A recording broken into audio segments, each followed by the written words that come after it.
eager listeners. I'm Shelly Dax, your host for the Tattoo Sisterhood Revolution virtual interview series. And today's guest is tattoo artist and shop owner Emma Larkin, who works in New Jersey, but actually did a tattoo apprenticeship in the country of Turkey. That's so awesome. We'll talk about that a little bit. But before we jump into our chat with Emma, for those who are new on the Telesummit today, in this free event, I'm speaking with some tremendous artists and fascinating entrepreneurs about how their careers started, what kind of hardships they've faced, and how they've established a clientele and up-leveled as an artist or business. And I wish to provide a safe space for people of diversity to discuss their experiences. I especially welcome novices and tattoo beginners. When you immerse yourself in the stories of these wonderful creatives, you'll leave with ideas on how to get into this unique art form. Stand up for your values, get a jump on your tattoo career, and forge ahead on the bumpy road that is the tattoo industry. Myself, along with this panel of first-rate speakers, are sharing what it means to be an inking professional in this current time of massive change and uncertainty. Every morning, we'll send you an email with a link to the interviews of the day. So watch for those and check your junk mail in case something seems to be missing. And away we go. Today, I am jazzed to introduce Emma Larkin. And Emma is an artist, tattoo artist, and business owner based in Montclair, New Jersey. She studied fine arts and philosophy at Brandeis University and completed her tattoo apprenticeship at Sinar Arts in Istanbul, Turkey. She came to the craft of tattooing out of an interest in connection, personal growth, and aesthetic alignment of body and mind. Through her work, she hopes to recover some of the spiritual power of ancient tattooing traditions while adapting the practice to contemporary needs and viewpoints. She strives to create moments of beauty in the lives and skin of others with a unique attention to the nature of perception, memory, and identity creation over time. That sounds so amazing. Welcome, Emma. Thank you, Shelly. It's good to be here. Oh, I'm so glad you're here. We were both discussing how it's 94 degrees-ish in the 90s on both coasts in our states right now. Ouch, so hot. But I just got out of the pool, so I'm pretty happy about that. Anyway, identity creation over time. I just love that. Let's first start by talking about how you actually, first of all, how you decided that you would become a tattooer. What happened there? Mm-hmm. So I was always into art. When I was about 5 years old, I started telling my parents I wanted to be an artist, and I started taking drawing lessons. And I continued this education through college. I graduated with a degree in fine arts, as you mentioned before. Mm-hmm. And I promptly wound up serving coffee, which I figured was not really the best day job. And previously, some friends had asked me to design tattoos for them. And after getting my first tattoos and thinking, first, wow, that's expensive. And two, I could probably do that. I thought I would make the change and look for an apprenticeship. Wow. Yeah, that's really neat. So you were an artist ever since you were 5 years old. That's quite interesting. So when did you first start thinking, I'll get an apprenticeship, or how? Like, how did you get the information about what it would take to become a tattoo artist? Well, I remember when I got my first tattoos when I was about 18, I went to my local shop. This was before Instagram. And I just asked the tattoo artist about how he got started. And he said, it's a long process. You're probably going to have to work for free for about 4 years. It's not something that's easy to start. He definitely was not encouraging. So I sort of put it on the back burner for a while. I had how many years ago was that when you first started asking? I was probably 18. So just finished high school, into college a little bit. Mm-hmm. But I wasn't seriously considering it as a career until after college. Oh, okay. And so you said this guy was not super encouraging about it. When did you finally decide, how do I do this? And where do I get the information and what do I do next? Yeah. Well, I was lucky enough to have a sort of break. I was offered a ticket to India with a friend of mine to go on this great trip, this wonderful adventure, and I thought to myself, this is the perfect time to make a transition and to simply travel until I find the opportunity that I think is going to work for me. So you did the eat, pray, love thing a little bit? A little bit, yes, you could say. So tell me then, how did you end up in Turkey after that and getting your Mhm. apprenticeship? So I spent about 6 months in India and eventually realized that employment-wise, that was going to be a bit of a dead end for me, simply because I was about $20,000 in debt from school, Mm. and the exchange rate was impossible. It was like 100 to 1. So I thought I would work my way towards Europe, and turns out the cheapest flight towards Europe was $200 to Istanbul. So I hopped on it. Wow. And I arrived in Istanbul with just my backpack and myself, and actually ended up meeting some tattoo artists. Oh my gosh, that's so brave. Or crazy, I don't know. Well, yeah, maybe a little of both. Maybe, Courageous. yes. That's good. So you met some tattoo artists, and then what happened after that? Well, I actually had met with this one man who agreed to keep me as an apprentice. And I said, well, I need to go back to America and pick up some clothes, first of all. And then I'll come back and we'll start. And while I was gone, he apparently had moved on from that idea. So I came back and he was not really interested in continuing with Oh, the apprenticeship. So I said, ouch. okay, well, I'm here. I'm going to make this work somehow.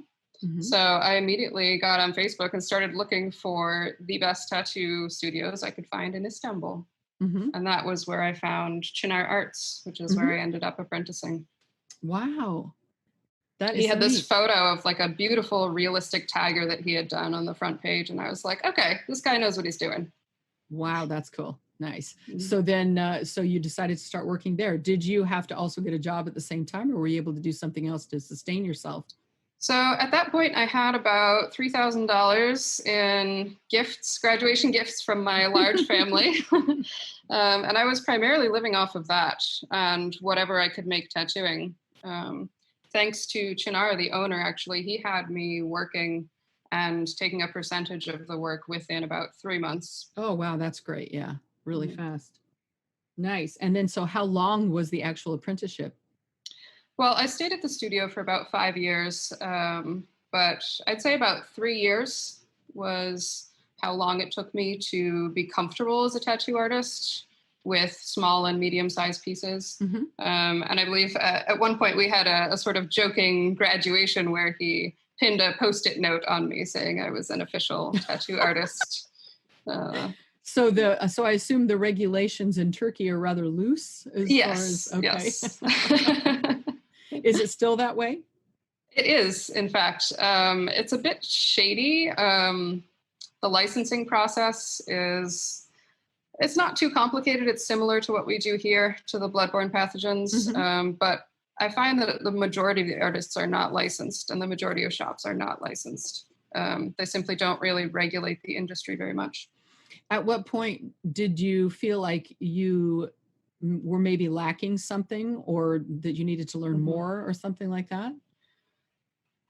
Well, definitely after those few years, I started to want to watch other artists work and maybe see some different techniques. I also wasn't getting quite the volume of customers that I had hoped for. Mhm. Being a Muslim country, it's not very tattoo forward. It's, I'd say, Oh, maybe 3 years behind the tattoo trends that you would find in most of Europe and America. So right. I started to realize, actually after the Gezi Park protests and Mhm. when the economic crash happened after the coup, that this was just not a viable option for moving forward. Is it at that point that you decided to move back to America? Yes, actually, I had been, pushing for a move for a little while, and then after the coup, and we basically had no money. Mhm. I thought that moving back to the States was probably my best option. Because I already had some connections there. I had been coming back once a year and tattooing my friends. Um, Actually, that's how I would make my money for the year. I'd come back, I'd make Wow. about $2,000 doing tattoos for my friends. And then I would go back to Turkey and live off of that money for the rest of the year. Oh my gosh, that's funny. Wow. So when you came back, were you just starting on a shoestring kind of then? Or did you already have something lined up? Actually, no. It was sort of a couple happy coincidences. So as I mentioned, I already had some friends who had gotten work done by me, and I actually married the owner of the shop there. By the way, Chinar is my husband. Are you So that kidding? worked That's out funny. well. um, Okay. and someone who had previously worked for him at his studio in Turkey happened to open a studio in New York a few Oh, years earlier. Fleur Noir, maybe you've heard of it. uh-huh. It's quite successful. So he invited us to come work at his studio in Brooklyn. So we started out with that when we got here. Mm-hmm. And then I added on another studio. We picked up a couple days at White Rabbit on the Lower East Side. So So we did that for a couple years. right. And did you feel like it was very different from when you were tattooing in Turkey? Oh, yes, very different. Basically, like tattoo factories, like 6 artists back to back in the same space. Definitely a lot going on because, it's Manhattan, it's New York. The customer load was much, much higher. But also it was great to, be exposed to so many other artists. And we really just had a great experience working with them. So how do you perceive getting into the tattoo industry for people that are interested or newbies? Well, it's tough. And I would say choose your studio and your master wisely. One of the reasons I did not start in New Jersey was because I looked around and all I saw were American traditional studios. And I knew that was something that I didn't want to do. Mm-hmm. And they didn't seem particularly open to taking me on anyway. So, was that because of your art background? Your art was different, or why was that? I don't know. I don't know why they were not receptive. I think my not being into traditional tattooing did have something to do with the artistic background. I had started to see things like abstract and watercolor tattoos, and that seemed like much more my kind of thing. Mm-hmm. Mm-hmm. Yeah, it's definitely changed a lot.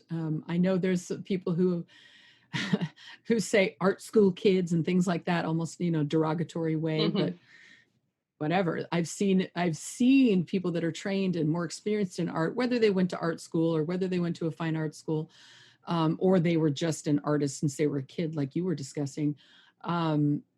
If they have that kind of a background, I feel like they jump forward in their tattooing skills very quickly. Well, it's extremely helpful. I mean, just to have that kind of information, having the knowledge of something like color theory and how pigments interact with each other is extremely helpful. Yes. Because just the technical challenges of tattooing can be overwhelming. If you already know a little bit about aesthetics, about contrast and color theory, it's a huge step in the right direction. Yeah, that makes perfect sense to me. So tell me then, you talked about it being, you had some language barriers when you were first working and you had to kind of work around that. Do you still experience that at all now? Sometimes, yes. I find a lot of people just don't really know how to talk about design and aesthetics. A lot of people who are either very verbal communicators or who simply don't have the vocabulary to talk about design. You sort of have to figure out what's in their head and try to pull it out of them. It's certainly easier than trying to learn Turkish while tattooing people, though. I'm sure that must be crazy. So that actually, what you just said is really interesting. Trying to talk to people who don't really understand the language and share with them ideas artistically about how to make their composition better. Tell me a little bit more about how you actually get around that. How do you do that with your clients?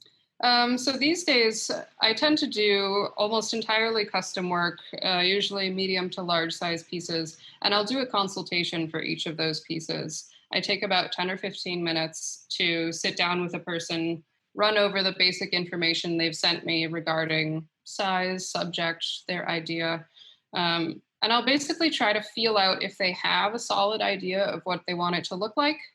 or if they have anything that they really want to stay away from, like certain colors they don't like or certain aesthetics they don't like. Mhm. I always ask for reference photos just to get an idea of style. And from there, I just ask them to let me have a little bit of freedom. Mhm. So I will then take a deposit and I will show them the design on the day of the tattoo. I will allow them to make any changes that they'd like to on that day. But basically, I step back and take my time to draw what I think the piece would look best as. Yeah, nice. And it's always so amazing when our clients trust us too. Yes, it And they is. It's let a us have wonderful thing. flexibility and freedom. When you can get to the point where you can have more of that, it's much more fun. Yes, for So sure. you also mentioned something about being a leader as a woman in a male dominated field. And I've talked to a lot of other artists about this issue, which is Hmm. why I'm reaching out to, mostly women, although I do have a couple guys. What's that like for you? What would you like to say about that? Hmm. Well, now that I'm in the place where I am, the owner of a business and, a relatively respected tattoo artist, now it feels empowering, but it's been a long road.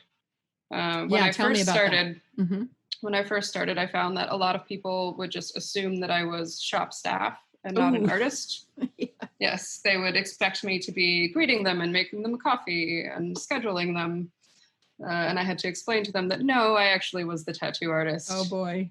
Um, the other issue I encountered frequently was male clients would schedule appointments with me and then like start awkward conversations or Mm-hmm. and you're sort of stuck there with them. You're touching this person for like Oh hours at a gosh. time. Yeah. So, you have to figure out how to deal with that. That's a tough one. I had Mhm. a client one time where I was doing his tattoo, and in the middle of it, he said something about, those people who are stealing our jobs or whatever, in reference to Hispanic people. Oh And no. I was like, my partner is from San Salvador. And he Oh was like, man. I didn't mean, I didn't mean, like totally backpedaling. And Yeah. that was probably the most blatant, that I heard while I was sitting there, but I was like this Mhm. close to throwing him out too. Yeah. Yeah. Yeah, that's tough when you're first starting out, because you're young and inexperienced, and you have to work in a shop that you Mhm. may not have another choice in the beginning, but Yeah. it changes when you're your own, well, when you're more experienced, and also when you're own your own shop as well, right? It does, absolutely. But I did find with opening the business, sometimes there was one apprentice for a while who I got a little bit of pushback from. He was an older man, and obviously less experienced than me, but he seemed to have difficulty taking any sort of instruction from me. Yeah. But thankfully now everyone that I work with are just really great people. Yeah, it's nice. So how did you actually create that situation, and how many artists do you have working with you now? Mhm. So it's primarily my husband and I. We do have a third artist who joined us over the last year. She's still quite new, but she's learning very quickly. She's a wonderful woman. Nice. Good. And opening the shop was a struggle. Tell me Um, about that. so I live in Montclair. I'm from Montclair. It's kind of a fun town in northern Jersey. There are not a lot of other towns like it. It's very artistic. It's very diverse. Um, but it turns out that it's actually illegal to open a tattoo studio in Montclair, New Jersey, in all in all of the commercial zones except for one, which was a strange little loophole that had been left in the law. So I Oh spent my about six goodness. months petitioning the zoning committee to let me actually open the space. And Wow. this was after I had found the shop that I wanted to rent. Aw, geez. So now how long Mhm. have you been open for? It's been a little over a year now, and I'm happy to say it's going great. That's awesome. Yay. I assume you had to close down for the COVID situation though for a while. Yes, of course. Yep, And 3 months. now you're back up and going and things are going well. We are, yes, although obviously some things have changed. Mm-hmm. We have a relatively large space, so we used to be fairly open to people bringing guests with them. We also have a small art gallery in the front, so we would enjoy having people walk into the studio, which of course now we can't allow. We're taking, a maximum of 2 appointments at a time, Mm-hmm. 2 artists at a time. everyone's wearing masks, obviously, and, no guests, no one in the art gallery, um, but thankfully we're still able to work. Yeah, it's changed for sure. I appreciate that as tattooers, we already had pretty strict regulations to begin with, so it wasn't a huge change, but some of those things are making it a little tougher for, like you say, walk-ins or selling other products or, art or anything like that. Yeah. Interesting. We'll see how it all goes. Yeah. Tell me a little bit about, you had said something about using tattooing as a spiritual practice. And I would love to hear more about what you mean by that. Yeah. So I've actually spent the last year or so reading a lot of texts, both about tattooing, about skin, about sociology and spirituality.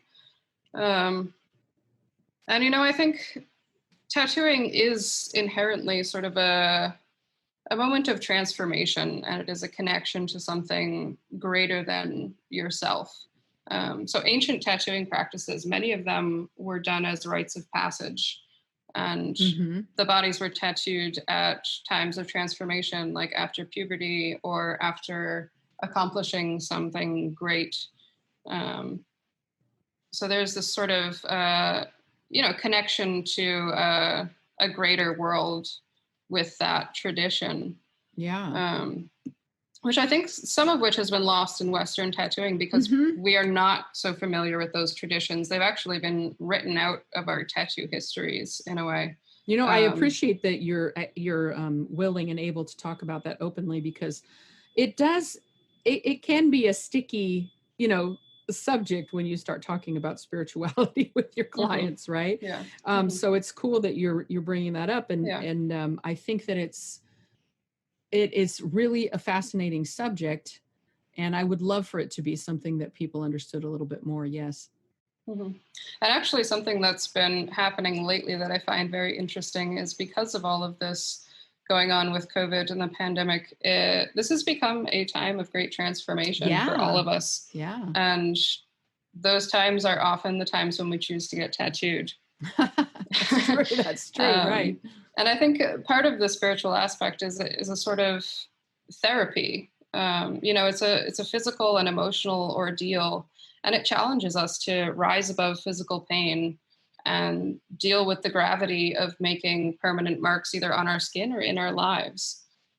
Just the physical process of going through that pain and, transcending those sensations gives you a sense of power, and it gives your mind and your mental life sort of a say in the physical world.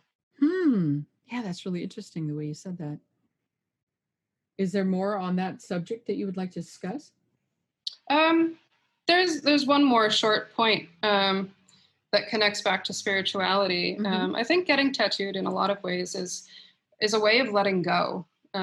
It's a moment of surrender that I think has some connection to having a faith, something that requires you to simply believe and dive into it and trust, even though you don't know what's going to happen. Wow.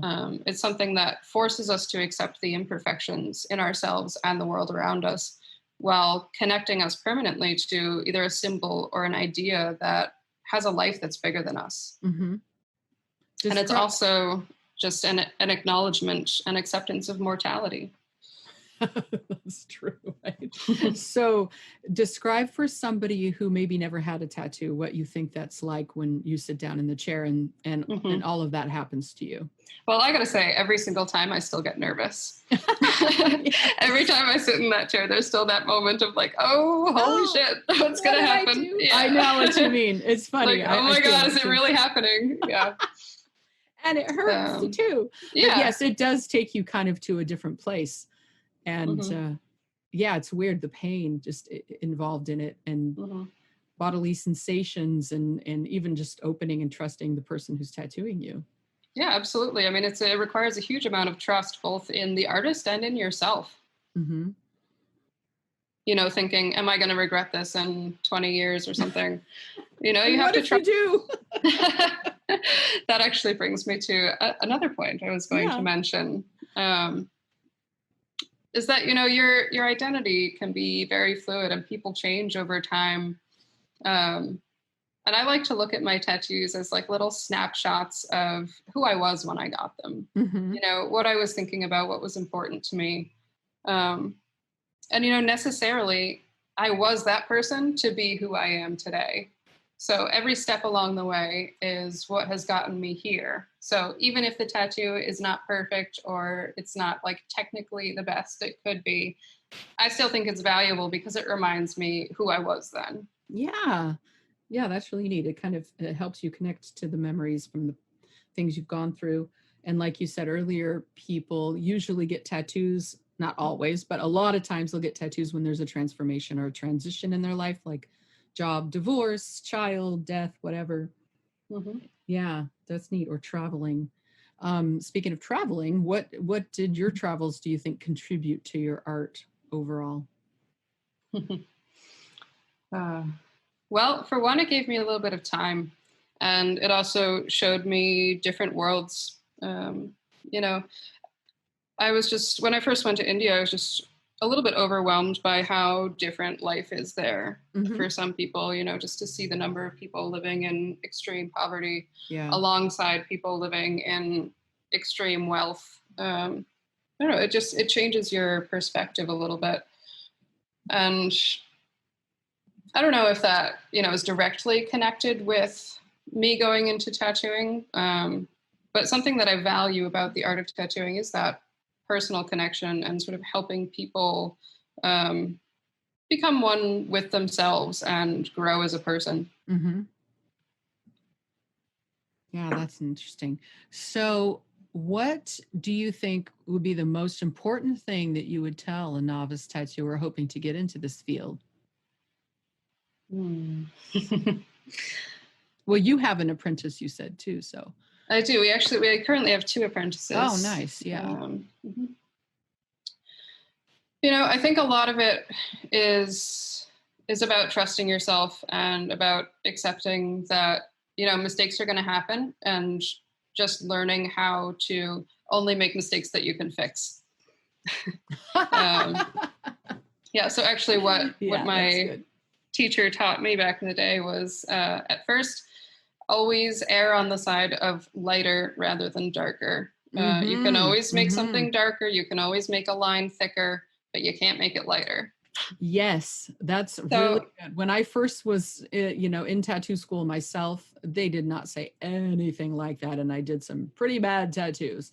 And mhm, so now that I have people that work under me, I have a whole like uh, examples of what to do. Like, here's what we're going to do. We're going to make more natural lines and organic shapes and things that can be mhm, shaded and things that can be thickened and whatever, just like you say, so you have room for boo-boos and you have room to correct things if they're not great at first. Yes. exactly. Yeah. And something that goes along with that is just remembering that every skin is going to be different. Hmm. And still today, every single tattoo I start with like a little test mark, just to understand the person's skin. You know, Hmm. how much pushback I'm getting, how easily it takes the ink. Just like a really light line, and then I go a little bit darker until I find that sweet spot. That's exactly what I do. I don't know that I would have described it out loud that way, but that is exactly what I do too. Yeah, it makes perfect sense because everyone's skin is so different. Yeah. So, Mhm. what is one thing that you learned in your tattoo career, maybe that you were failing at or you were doing wrong for a long time and then Mhm. something suddenly clicked?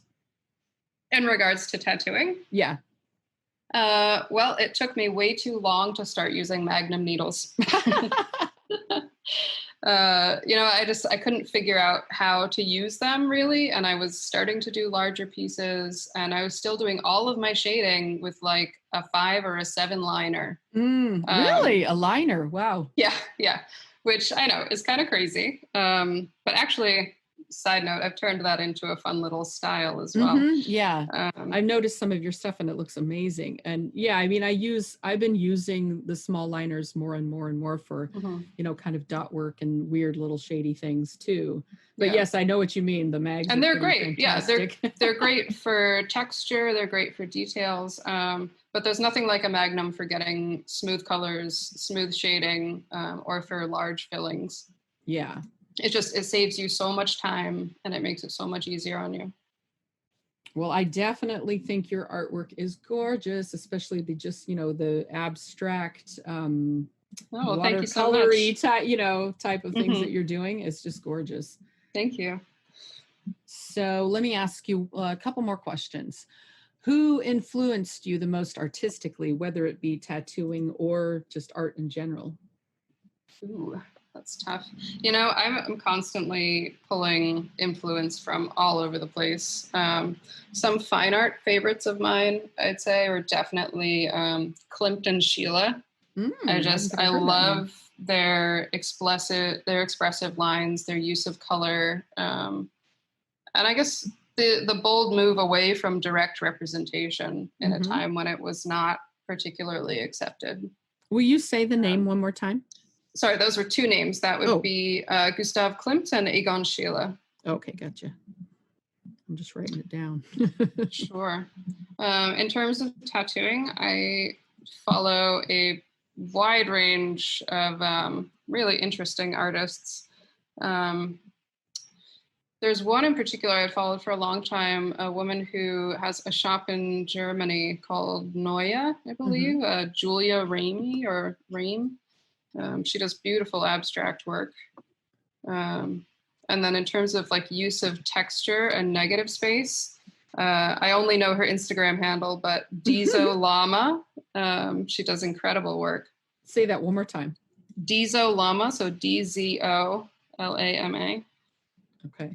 I just laughed kind of when you said it. So I didn't want Yeah, I didn't want people to miss out on what that was. Yeah. right. It is really Um, funny nowadays where Instagram people just know people by their Instagram handles. yeah, I don't know yeah. who you really are, but Hmm. yeah, that's neat. And I mean, the list goes on and on, but Sure. I simply can't pull up all their names at the moment. Absolutely. Yeah. And then as far as women in the tattoo industry, what would you say to them, or what is something that's important to you? Mhm. Um, I guess just try to find a place where you are confident. Don't be afraid to assert yourself. Don't be afraid to charge what you're worth. That's a And good one. Yeah. yeah, and if you're in a bad situation, there's always going to be another option. If you're in a bad studio or you're somewhere where you don't feel respected, look for something else. One door closes, another one opens. There are many places you could go. That is great. I love that. Thank you for reminding people of that, because sometimes people feel so stuck. Hmm. Yeah. And it takes a lot of bravery to jump out of a Yeah. situation that's comfortable. It's So, tough. And I would also just like to make a note about pricing. Always ask your peers what they're charging. mhm. Someone with similar experience or a similar style, just ask them what they're charging. If you don't know anybody, do a consultation with an artist who you like, and see what they would charge for a piece. Yeah, that's a really good piece of advice as well. Thank you for sharing that. Mm-hmm. And then as far as let's see, what are you curious about right now? What are you curious about right now in life, in general, in Mm-hmm. anything? Yeah. Well, I'm always curious about what it all means. What's uh, it all about?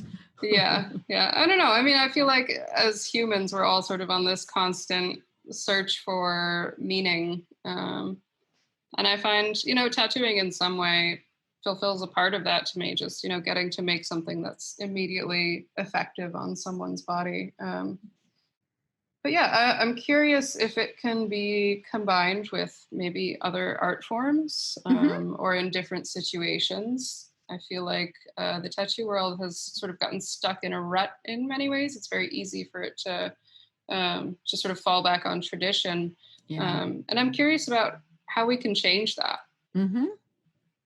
And, Yeah. what sort of new experiences we can make out of this. Yes, that's a really good point. And hopefully things like this and podcasts and people speaking out and Instagram and people, and I mean the Yes, fact and that I think this is a wonderful thing. I mean, to be able to talk about this, about experience and technique. This is something that has not been done in the tattoo industry. It was like almost taboo for a very It long time. was. You're right. You're So right. bravo to you. Yeah. Well, I do have another speaker. His name is Jake Meeks, and he's been doing this for, I think he said, since 2013 or 12, before it was okay, Yeah.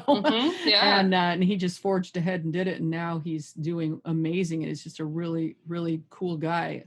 Check him out on YouTube. Yeah, I will. He's got tons of awesome conversations as well as technique videos. And I know it's been, like you say, taboo to even discuss or teach or whatever without having to go through a traditional apprenticeship. So it's nice to see that those kinds of things are changing, and to be a part of that conversation is really very cool. So, well, awesome. This was such a great conversation with you. So for those who want to stay in touch with you, you have a lovely little free gift for them. Can you share what that is? I do, yes. I just worked that up actually. So that's my personal guide to choosing a strong color palette for watercolor tattoos. And this is something that I've learned primarily through experience. And I do include the names of the inks and a few of my favorite palettes in there. Oh, nice. And just a few tips on, how to deal with darker skin tones and which colors to choose and how to use them against each other to get either like really bright or more natural effects. Oh, that's fantastic. Thank you. I'm gonna get that from me too. Oh, great. All right, super. For our listeners, just look for the speaker's information on the event page and then click next to for the link for their free gift. So people don't get confused. I do tattoo under the name Emma Grace. That is my middle name. Okay. Simply for distinction's sake. But you'll find me on Instagram under Emma Grace Tattoo. Oh, good. Thank you for saying that, for clarifying. So is there anything else that I should have asked you that I didn't? Anything else people should know? No, I think you've covered it all. This has been a great conversation.